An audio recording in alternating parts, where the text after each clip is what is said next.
জাতীয় সড়কে কোনো মতেই থামছে না দুর্ঘটনা। আজ আবার দুইটি পর পৃথক পথ দুর্ঘটনায় গুরুতর জখম ৩। ঘটনায় আরও একজনকে পুরুলিয়া যাওয়ার পথেই মৃত্যু হয় বলে জানা গিয়েছে। প্রথম ঘটনাটি রাত্রি ৮টা নাগাদ সাগমা গ্রামের কাছে একটি বাইক নিয়ন্ত্রণ হারিয়ে দুজন বাইক আরোহী আহত হন।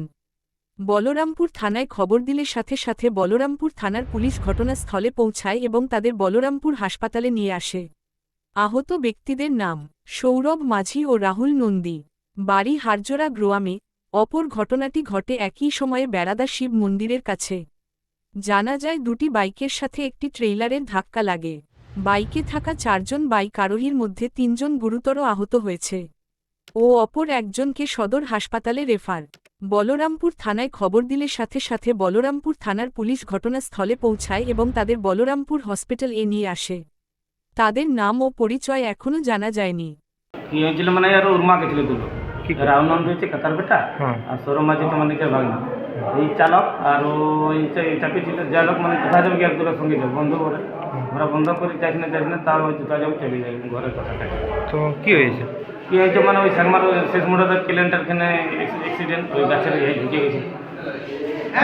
মানে ঘর ফেরার সময় মানে ঘরে উমার থেকে আসতেছে, উমার থেকে যাওয়ার সময় বাড়ি ফেরার সময় ক্যালেন্ডার ধারে বন্যার দিকে ঢুকে আর বাড়ির লোক আমাকে খবর দিল ধ্বংস হয়েছে। কি নাম তোমার? কার আমার? আমার নরূপ নন্দী, বাড়ি বাড়ি হাইকোর্ট।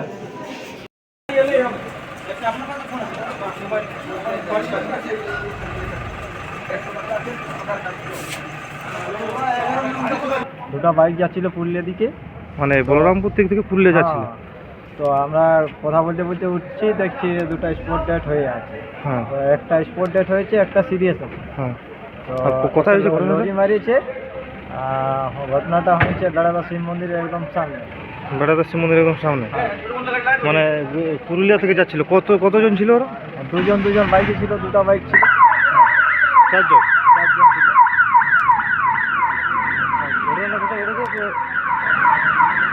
কোথায় ঘটেছে ঘটনাটা? বেড়াদা শিব মন্দির, বেড়াদা শিব মন্দিরের সামনে একদম সামনে বেড়াদা। আর তোমরা কোথা থেকে আসছিলে? আমরা বেড়াদা বেড়াদার থেকে আসছিলে। বেড়াদা গ্রাম। কি নাম তোমার? সন্দীপ মাল।